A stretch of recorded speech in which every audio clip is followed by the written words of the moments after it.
Ciao a tutti! In questo episodio vi dirò di quando io e la mia migliore amica ci siamo messe l'Hanbok.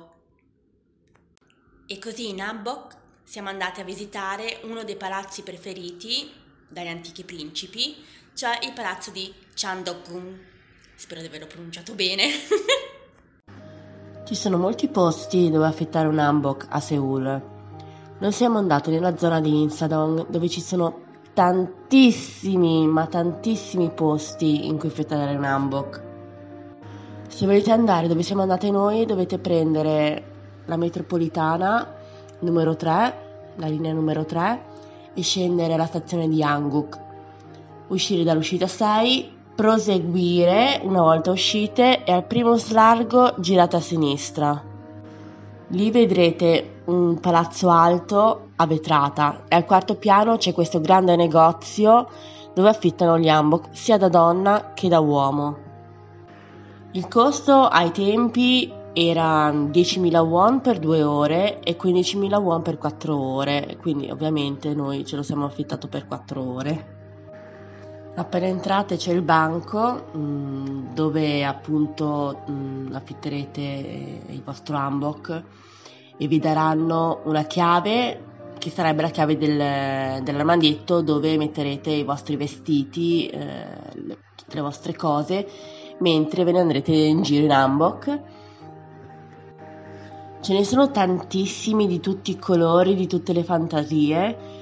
Fra l'altro non solo il pezzo di sotto, non so se avete visto i drama, se li avete visti sapete che solo sotto il seno in poi è ampio, mentre il seno te lo stringe tantissimo, e verrete fra l'altro aiutate da delle ragazze che ve lo metteranno addosso nei camerini. Potete scegliere anche, oltre all'hanbok base, di affittarvi con qualche won in più delle giacchette, diciamo, scusate, non so i nomi, e scusate per la voce anche, e poi anche delle borsette, degli accessori per i capelli. Ci sono appunto delle toelette, quindi con le specchiere dove verrete pettinate, vi faranno ovviamente la treccia per mettervi appunto le decorazioni, e ci sono anche trucchi, le spazzole ovviamente, c'è un po' di tutto insomma, è molto molto carino come posto. Fra l'altro era febbraio e quindi già andando lì sapevamo benissimo che faceva freddo. Fra l'altro poi si è alzato un vento gelido e la mia migliore amica si è presa, sì, anche lei una giacchetta da mettere sopra, ma di leggerissimo tessuto trasparente. Io quando l'ho vista ero un po' perplessa sulla sua scelta, mentre io mi ma quantomeno mi sono scelta un gilet di pellicciotto. Lo so che poco, perché comunque faceva un freddo boia. Tra l'altro fuori tutte le ragazze camminavano come noi, cioè piegate in avanti, sfidando le raffiche di vento ghiacciato. Appena siamo usciti di lì abbiamo deciso di fare un giretto all'inizio della zona degli hanok, quindi le classiche tradizionali case coreane, e poi appunto abbiamo proseguito verso uno dei vari palazzi reali, cioè il Chandokgung. Diciamo su che all'inizio il tempo non era così freddo, comunque era una bella giornata di sole. Il problema è stato dopo, quando verso le 4 così è cominciato a venire sera, e lì veramente abbiamo deciso di mollare. Le immagini si commentano da sole, quindi cose particolari non ne sono successe. È stata solo una bella giornata. Vi consiglio francamente, come sempre, ma la cosa è ovvia, ma soprattutto in questo ambito, diciamo, cioè di indossare un hanbok, mi raccomando, non d'inverno, perché veramente, cioè, è molto molto leggero, i tessuti sono molto molto leggeri. Ecco, giusto un esempio di come sarebbe vestito un principe, un re, che fra l'altro abbiamo visto in giro, io e la mia migliore amica. Nello stesso momento, incredibilmente, essendo la mia migliore amica, comunque eravamo in sintonia anche mentale, nello stesso momento ci è venuto in mente di inchinarci, ma non l'abbiamo fatto, però dopo ce lo siamo confessato. Io ho detto, cavoli, potevamo farlo, vabbè, una cosa così un po' simpatica.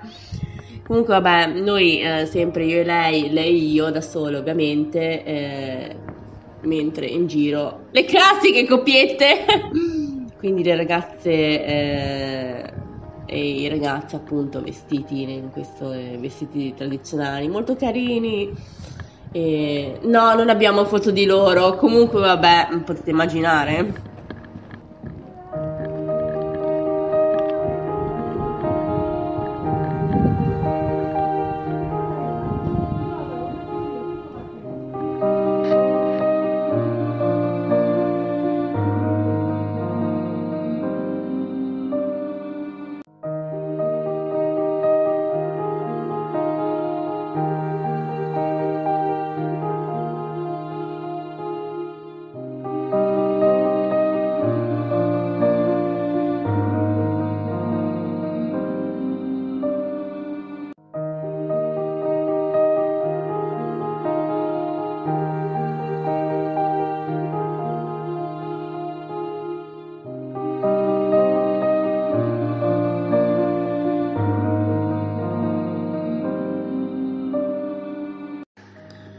Alla fine, come dicevo, abbiamo mollato, veramente freddo, non ci sentivamo più le mani, questo è il problema principale, come fai a fare le foto se non riesci neanche a tenere in mano il telefonino?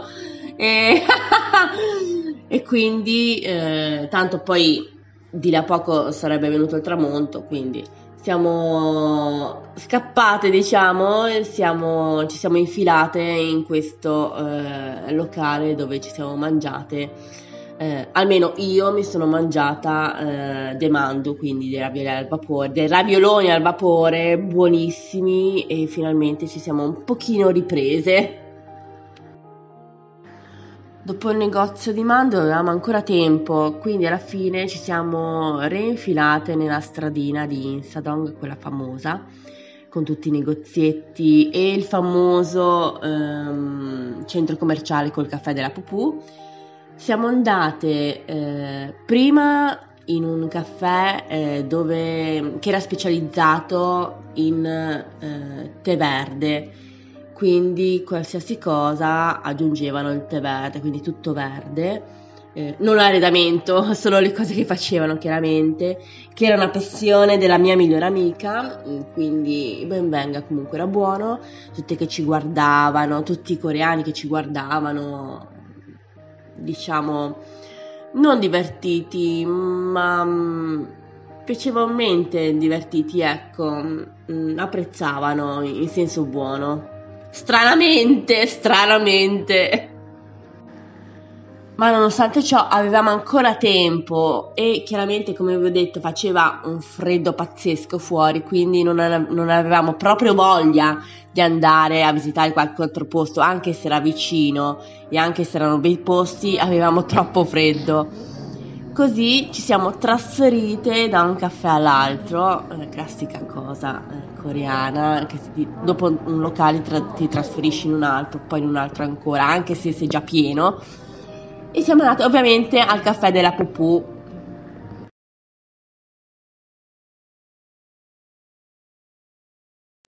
Ma mi stavo scordando di darvi appuntamento al prossimo episodio.